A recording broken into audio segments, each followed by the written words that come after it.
Assalamualaikum warahmatullahi wabarakatuh. Halo teman-teman semua.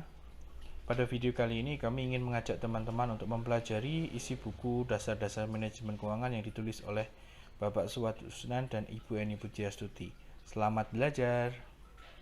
Oke, kita langsung masuk ke bab 1 ya. Bab 1 ini kita akan mempelajari tentang fungsi dan tujuan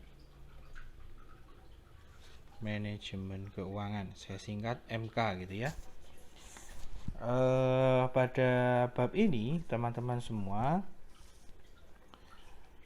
kita akan melihat ya, yang pertama adalah apa sih menariknya mempelajari manajemen keuangan. Nah, menariknya itu apa? Ya. Kalau kita perhatikan dari dalam isi buku, yang pertama kita pelajari adalah ada kesamaan yang sebenarnya relatif sama ya antara individu dengan perusahaan. Relatif sama ya. Saya bilang relatif sama karena ada perbedaannya. Nanti saya akan jelaskan di waktu berikutnya atau bab berikutnya. Teman-teman, kenapa bisa relatif sama? Ya, karena yang pertama individu ini itu dia juga mendapatkan uang atau memperoleh uang gitu ya.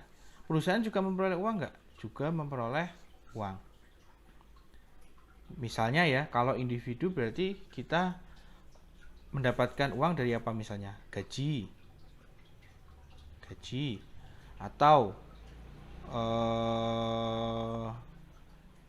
uang saku gitu ya, dan lain sebagainya. Kalau perusahaan bisa dari hutang,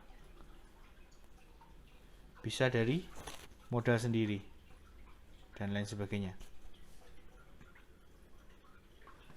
Oke, memperoleh uang, sama-sama memperoleh uang. Jadi dari manajemen keuangan ini kita bisa memahami bahwa diri kita sendiri itu juga bisa sama dengan perusahaan dari sisi pengelolaan uangnya. Artinya kita sama-sama memperoleh uang dari gaji dan uang saku, dan juga perusahaan juga mendapatkan uang dari utang atau modal. Ya.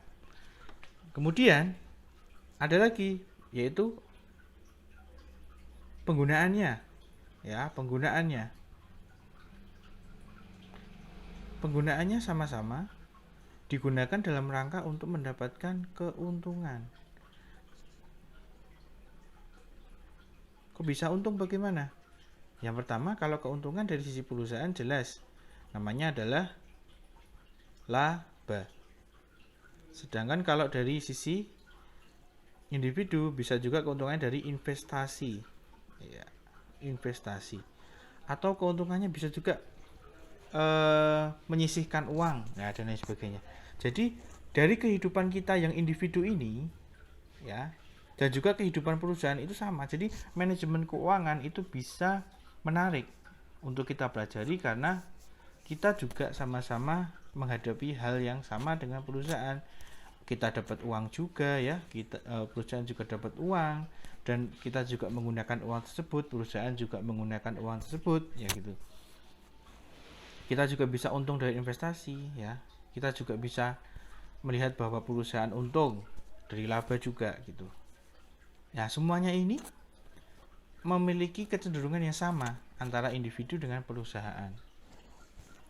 Oleh karena itu, menariknya manajemen keuangan ini bahwa individu seperti kita semua itu juga menghadapi pengelolaan keuangan atau manajemen keuangan. Ya. Nah, dari situ nanti kita bisa mengerucutkan semua fenomena-fenomena yang terjadi dalam semua fenomena yang terjadi dalam atau di antara individu dan perusahaan ini itu nanti akan muncul namanya teori keuangan. Nah, di teori keuangan ini teman-teman nanti bisa melihat fenomena-fenomena yang terjadi. Ya, jadi dengan teori keuangan itu kita bisa melihat fenomena yang terjadi. Kenapa bisa begitu? Misalnya gitu ya. Kenapa? Terus misalkan Selain kenapa misalnya ya kita bisa, lalu bisa juga bagaimana ya, bagaimana kita bisa menyelesaikan masalah-masalah yang ada dalam fenomena ini dengan tentunya dengan teori keuangan. Oke ya, saya ulangi sekali lagi bahwa yang menarik dari manajemen keuangan adalah kita sebagai individu itu relatif sama dengan perusahaan. Orang-orang pasti melihat bahwa manajemen keuangan itu penting untuk perusahaan, tapi ternyata juga penting buat individu. Masalahnya kenapa? Karena kita juga mendapatkan gaji atau uang saku. Terus juga kita juga perusahaan juga mendapatkan utang dan modal sendiri untuk digunakan sehingga nanti bisa diinvestasikan atau bisa juga sebagai laba bagi perusahaan. Jadi karena identiknya ini, kita juga perlu untuk mempelajari manajemen keuangan. Kemudian dari fenomena ini, fenomena kesamaan ini nantinya akan banyak sekali ada namanya fenomena yang akan dilihat dari teori keuangan tertentu. Ya. Sebagai dampaknya adalah kita nanti bisa menjawab kenapa kok fenomena itu bisa terjadi, bagaimana fenomena itu bisa terjadi, dan sebagainya. Kemudian kita akan melanjutkan di subbab 2 yaitu fungsi manajemen keuangan.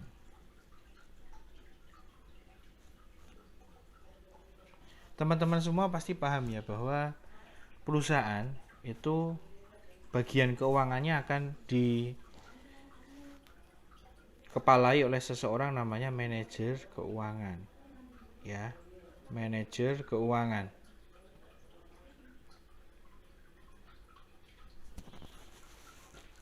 Tapi apakah manajemen keuangan selalu berhubungan dengan manajer keuangan? Memang iya, tapi pada satu sisi atau sisi lainnya ada juga yang fenomena-fenomena yang kita tidak bisa hanya serahkan kepada manajer keuangan, tapi juga ada manajer-manajer lain. Contoh misalkan bangun pabrik baru. Bangun pabrik baru ini misalnya kita butuh dana 1 miliar. 1 miliarnya memang berhubungan dengan manajer keuangan, tapi bangun pabriknya tentu akan dihadapi atau dikepalai tidak hanya manajer keuangan tapi juga manajer-manajer lain. Lalu misalkan selain itu misalnya produk baru. Nah, produk baru ini pasti butuh namanya iklan atau promosi.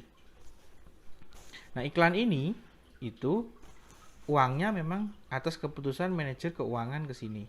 Tapi masalahnya yang melakukan iklan atau promosi ini kan bisa juga tidak hanya manajer keuangan tapi juga manajer pemasaran. Sehingga yang namanya manajemen keuangan itu tidak hanya bagi manajer keuangan saja, tapi di sisi lain ada juga manajer pemasaran dan manajer lainnya yang berperan dalam pengambilan keputusan keuangan. Semakin manajer pemasarannya pengen biaya iklannya besar, maka uangnya yang dikeluarkan juga akan besar, sehingga berhubungan dengan manajer pemasaran.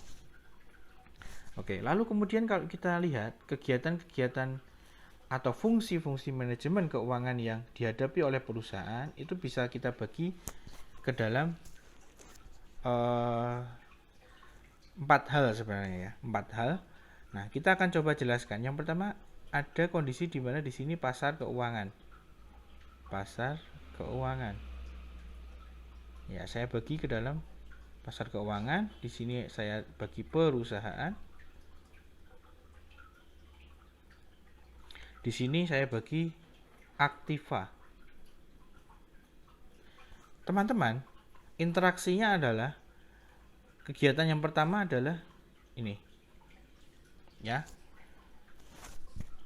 Perusahaan mendapatkan uang itu dari pasar keuangan. Ya, pasar keuangan. Misalnya dia external financing namanya ya. External financing. Itu ke sini, entah itu dari utang, entah itu dari modal. Semuanya dari pasar keuangan. Baik itu formal atau informal. Ya. Utang atau modal baik itu formal atau informal. Formal misalnya apa? Melalui bank. Informal misalnya ada apa? Lembaga keuangan lain selain bank yang tidak formal. bisa juga dari pinjaman teman, bisa juga dari lembaga-lembaga lain yang sifatnya tidak resmi, ya. Oke, dapat uang ke sini, kita kasih 1 gitu ya, 1. Lalu kemudian uangnya sudah masuk di sini. Taruhlah kita dapat uang misalnya 1 miliar. Ya, masuk 1 miliar. 1 miliar itu nanti kita akan belikan aktiva. Ya, belikan aktiva berapa? Nah, itu namanya penggunaan dana, atau kalau di manajemen keuangan disebut keputusan investasi. Yang tadi namanya keputusan pendanaan. Oke, pendanaan. Jadi saya ulangi ya, perusahaan mendapatkan uang dari pasar keuangan, disebut dengan keputusan pendanaan. Sedangkan ketika perusahaan mengalokasikan atau menggunakan dananya untuk membeli aktiva, ya tanah, mesin dan lain sebagainya, itu berarti dia membelikan mesin tanah ini dalam aktivitas namanya keputusan investasi. Oke. Nah, yang ketiga apa? Ketika dari perusahaan ini sudah menginvestasikan ke sini, itu nanti dia akan mendapatkan laba, atau dia beli mesin. Dengan mesin ini dia bisa mencetak misalnya kertas. Dengan kertas itu dia akan mendapatkan laba. Nah, maka yang ketiga di sini adalah namanya laba. Laba akan masuk ke sini, kemudian laba akan muncul dari investasi aktiva, kemudian masuk ke perusahaan kita. Nah, kemudian uangnya ada 2 opsi. Yang pertama, labanya mau diinvestasikan kembali, saya kasih kode 4A. Kemudian atau mau dibagikan yang dinamakan dengan dividen. Ya, dividen. Sehingga keputusan yang ketiga dinamakan dengan dividen. Ya, jadi tadi yang pertama ada pendanaan, yang kedua ada investasi, yang ketiga ada dividen. Artinya laba yang tadi itu dibagikan kepada pemodal. Nah, bisa dalam bentuk uang ya, biasanya sih uang. Nah, jadi ada beberapa persen untuk diinvestasikan kembali, atau kalau di bahasa akuntansi namanya laba ditahan, atau mau dibagikan kepada pemodal, namanya dividen. Jadi ini namanya keputusan dividen ya. Pendanaan, investasi, dan dividen. Ada satu lagi sebenarnya, yaitu modal kerja. Keputusan modal kerja. Keputusan modal kerja ini berkaitan dengan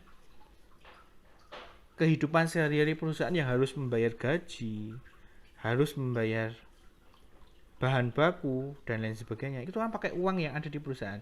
Jadi 1 miliar yang tadi itu tidak mungkin dibagikan semuanya kepada aktiva, atau dibelikan semuanya untuk mesin atau tanah, tidak mungkin. Karena apa? Sebagian harus disisihkan untuk kegiatan modal kerja perusahaan setiap hari. Sekarang pertanyaannya, berapa sih modal kerja yang pas? Nah, makanya kita butuh teori keuangan yang sudah dijelaskan tadi. Ya, jadi ada 4 keputusan penting atau 4 fungsi yang penting dari manajemen keuangan, yaitu fungsi pendanaan, fungsi investasi atau keputusan investasi, fungsi dividen atau keputusan dividen, dan fungsi modal kerja atau keputusan modal kerja. 4 hal inilah yang menjadi aktivitas manajemen keuangan, aktivitas utama. Tulang punggung dari manajemen keuangan ada di 4 aktivitas ini. Kita lanjutkan. Yang ketiga adalah tujuan manajemen keuangan. Kenapa kok kita perlu menetapkan tujuan? Ya, kenapa? Nah, yang pertama adalah karena tadi kita sudah mempelajari 4 keputusan itu. Nah, keputusan itu tidak akan berguna maksimal kalau kita tidak tahu tujuannya apa. Ya, tujuannya apa? Kita nggak tahu. Selama kita tidak tahu, kebalik. Keputusannya ini tidak akan efektif kalau kita tidak tahu tujuannya apa. Ya, misalnya contoh, investasi. Ya, investasi. Ada tadi kan sudah saya jelaskan bahwa ada pemodal, ya, ada pemodal, kemudian ada investor juga ya, ada investor juga yang memberikan dana kepada perusahaan. Nah, si perusahaan ini kemudian mengalokasikan dana tersebut untuk investasi. Nah, si investor ini itu tidak hanya satu orang kan, pasti ada si A, si B, si C, dan lain sebagainya. Tentu mereka ingin, misalnya saya ingin investasi di tanah, investasi di mesin, saya pengen investasi di pabrik, misalnya gitu ya. Nah ini kan banyak, beraneka ragam. Kita tidak akan bisa menyatukan mereka kalau kita tidak punya tujuan yang satu untuk kebersamaan investor semua, untuk tujuan bersama, sehingga nanti keputusan ini efektif untuk diambil. Investasi apa yang akan digunakan, berapa investasinya, itu nanti kita akan kerucutkan dalam satu tujuan bersama yang menjadi tujuan besar dalam pengelolaan keuangan atau manajemen keuangan. Nah sekarang tujuannya apa manajemen keuangan? Yang pertama adalah memaksimalkan nilai, sebenarnya memaksimalkan nilai perusahaan. Apa itu memaksimalkan nilai? Memaksimalkan nilai itu adalah harga yang bersedia dibeli oleh pembeli ketika perusahaan itu dijual. Jadi nilai itu sama dengan harga yang bersedia dibeli oleh pembeli ketika perusahaan itu dijual. Ya. Nah, kemudian sekarang masalahnya adalah berapa nilainya, kan gitu ya. Berapa nilainya? Contohnya seperti apa kalau kita ingin menaksir yang namanya nilai perusahaan itu seperti apa? Nah, yang pertama kita coba contoh ya. Contoh yang pertama misalnya kan saya punya uang 50 juta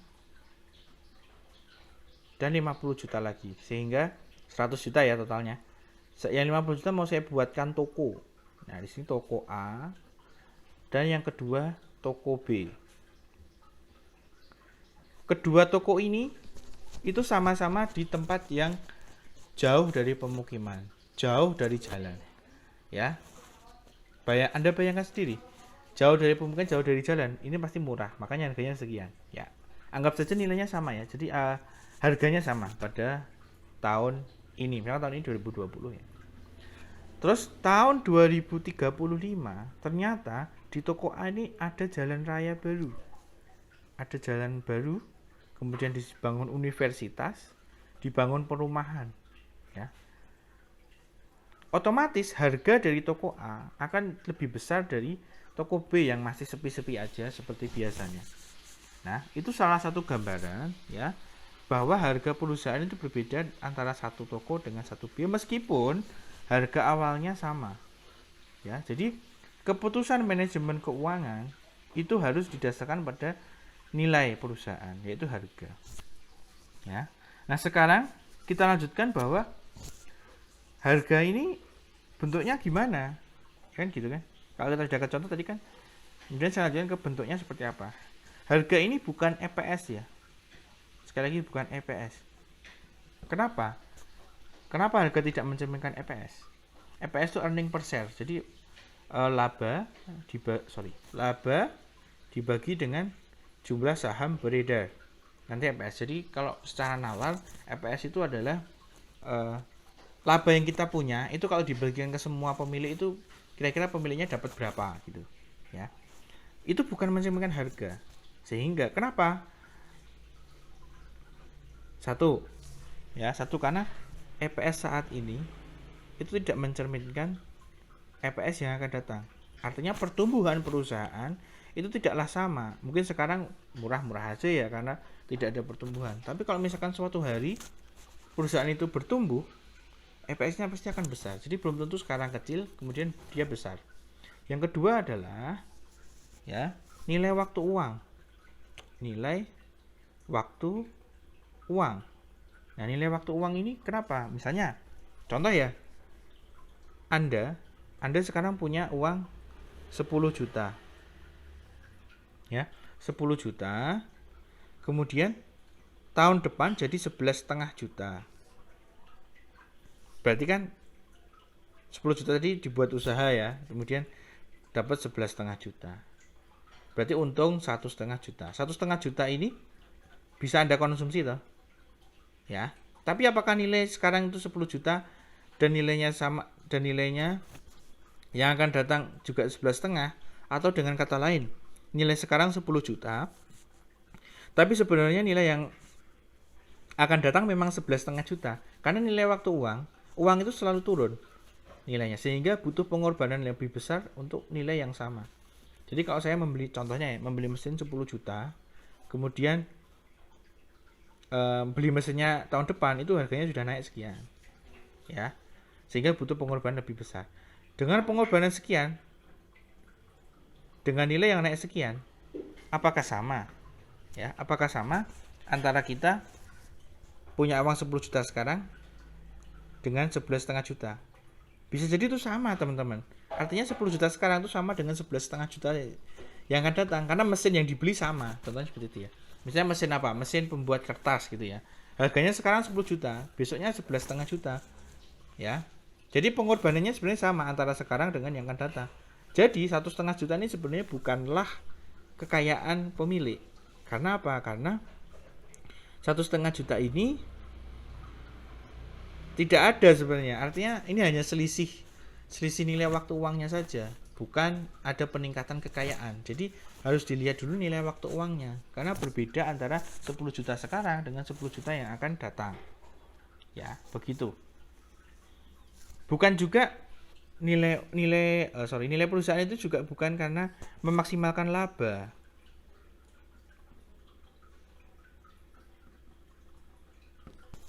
Bukan. Kenapa?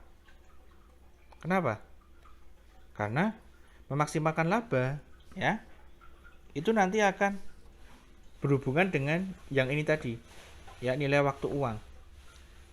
Artinya gini, laba itu kan disajikan dengan akuntansi, ya, dan akuntansi tidak mempedulikan yang namanya nilai waktu uang.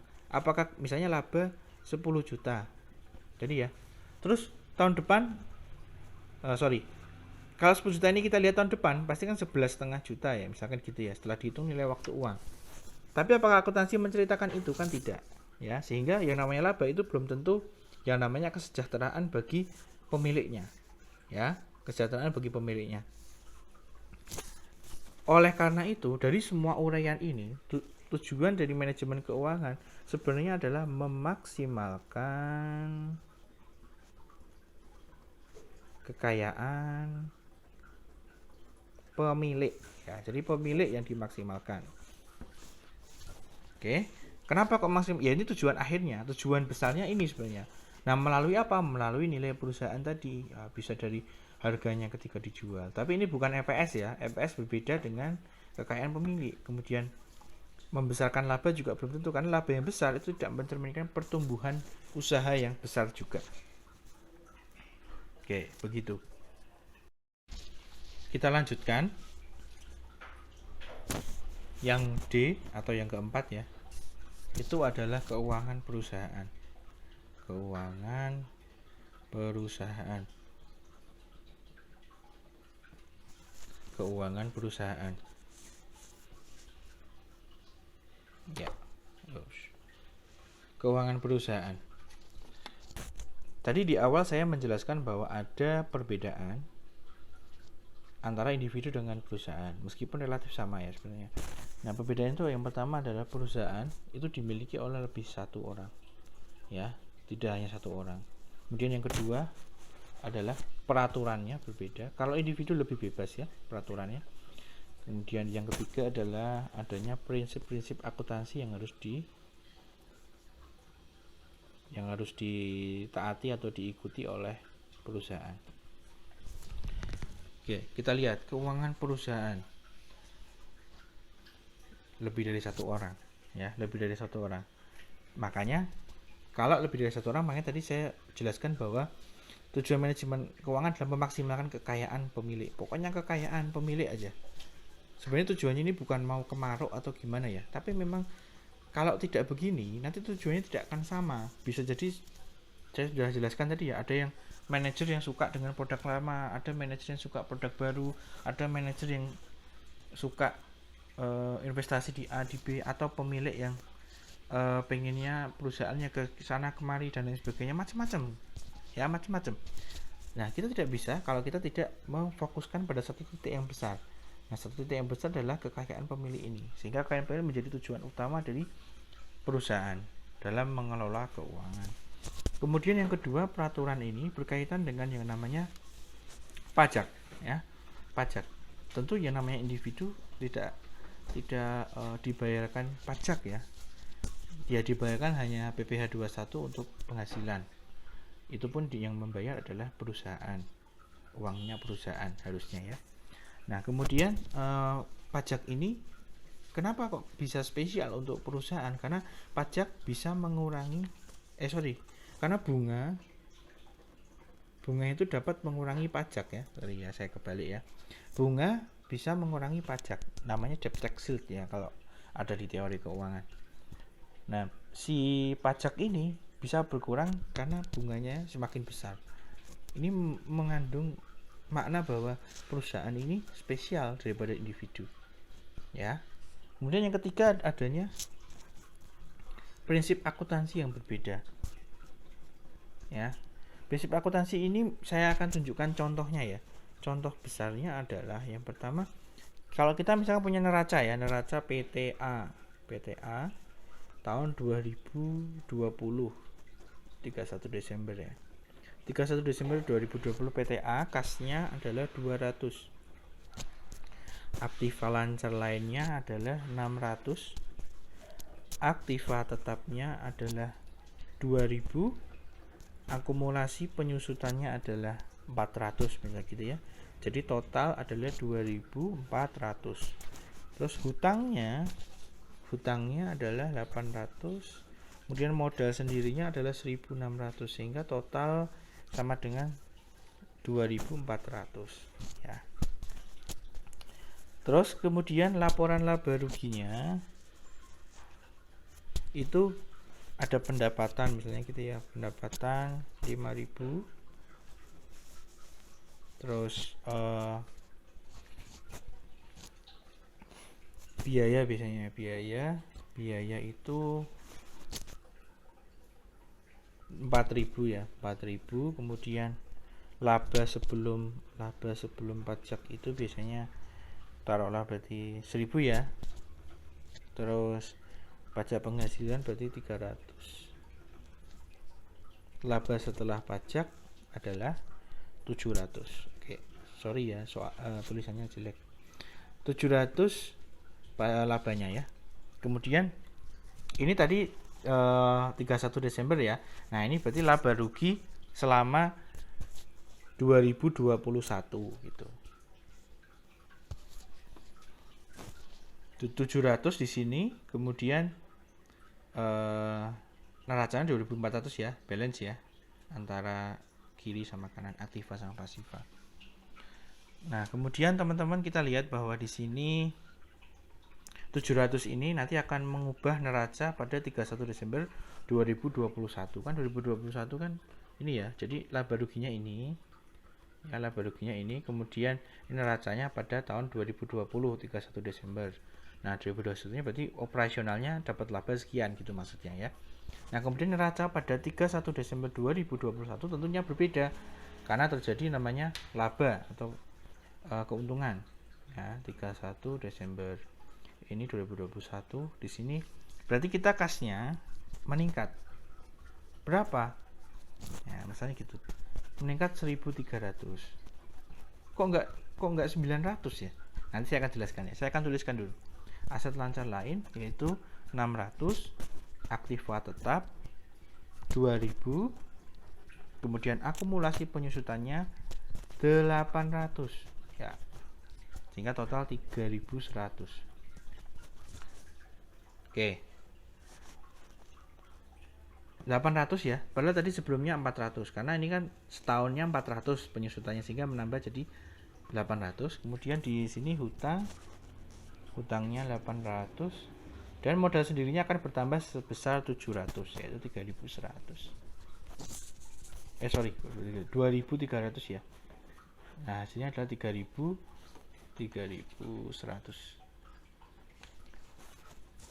Oke. Kenapa kok bisa naik 1.300? 1.300 itu dari 700, ya, penambahan 700 di sini dengan plus 400-nya. Sehingga kesimpulannya adalah prinsip akuntansi dalam keuangan ini, ya, itu berprinsip bahwa internal financing atau pendanaan internal itu bisa didapat dari laba bersih plus penyusutan, ya, penyusutan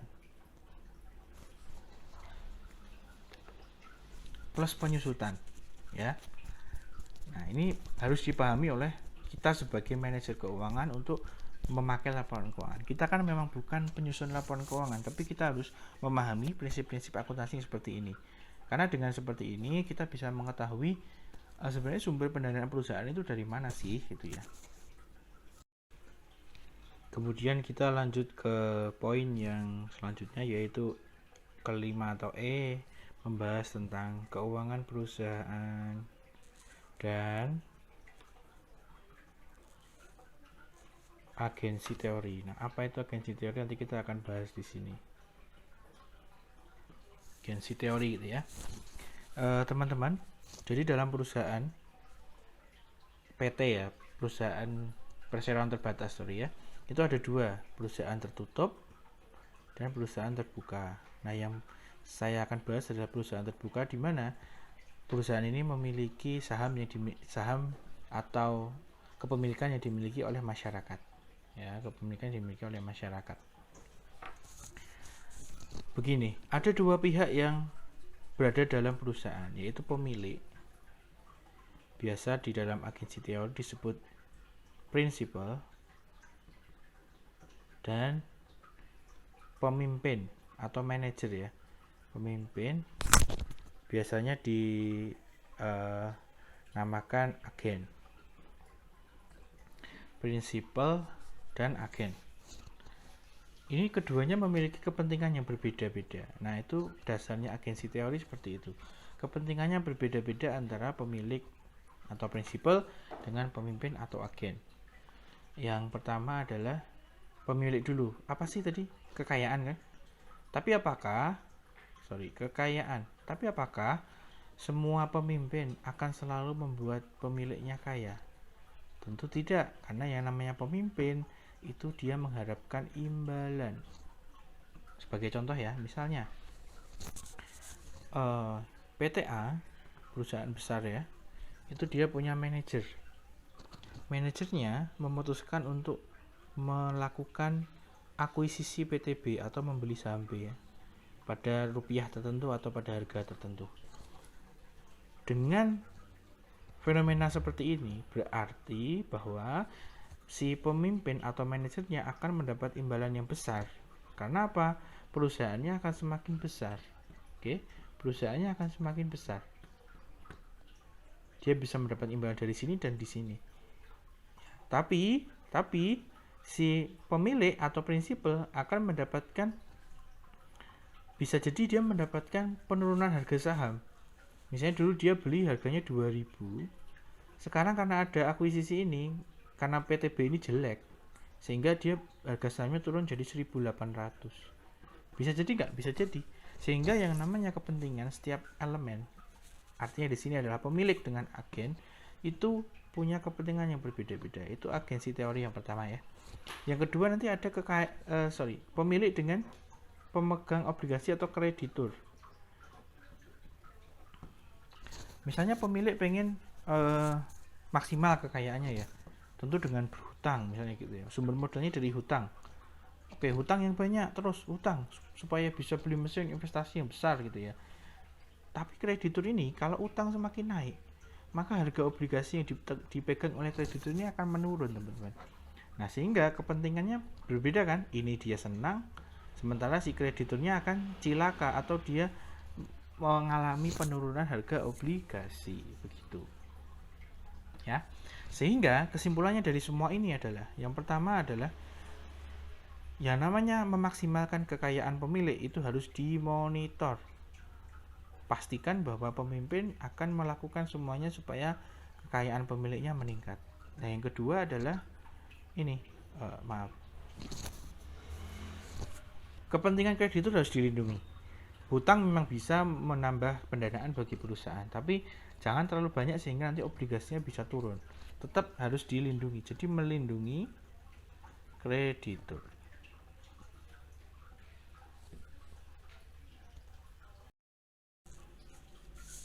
Selanjutnya yaitu perkembangan manajemen keuangan. Ya, perkembangan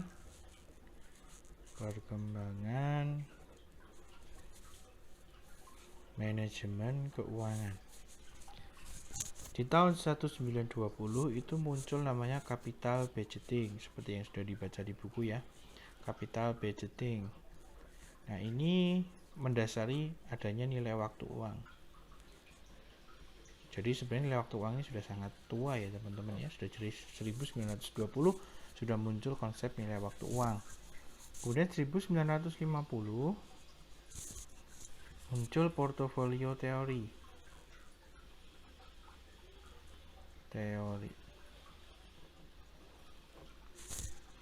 Ini tokohnya adalah Harry Markowitz.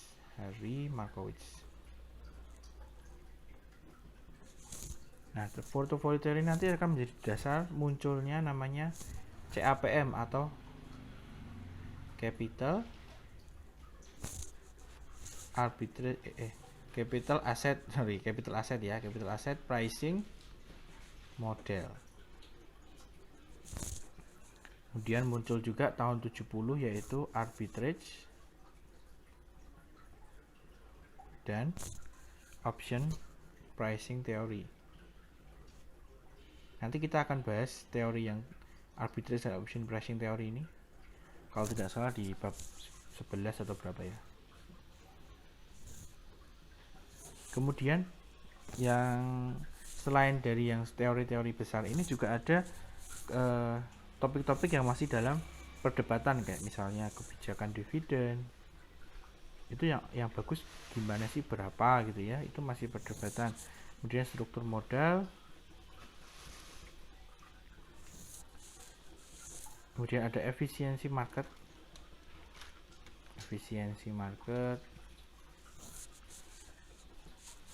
resiko investasi. Kemudian ada CAPM tadi. Ini CAPM juga masih dalam perdebatan loh teman-teman ya. Dan nanti di buku dasar-dasar manajemen keuangan akan diceritakan posisinya di mana terkait dengan perdebatan ini. Kemudian topik selanjutnya adalah tentang pendekatan ya, atau topik yang ke-7 itu pendekatan dari buku ini. Pendekatannya apa?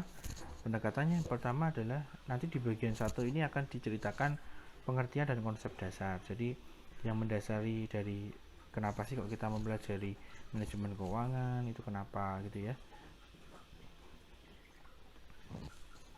Terus yang kedua, analisis keuangan. Analisis keuangan ini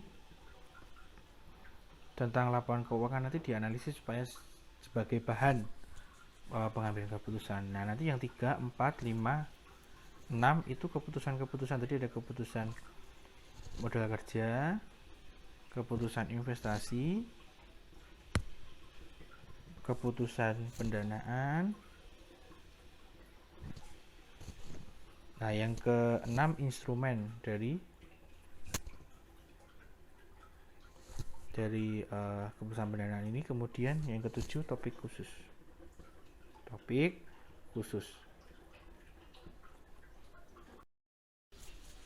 Topik yang terakhir dari bab 1 ini adalah ringkasan ya. Nah, ringkasannya apa? Yang setelah kita pelajari tadi. Nah, ringkasannya adalah yang pertama, ada tujuan keuangan tadi adalah memaksimalkan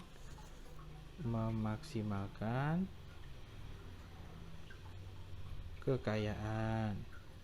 Nah, ini harus digunakan karena apa? Ada 4 keputusan tadi.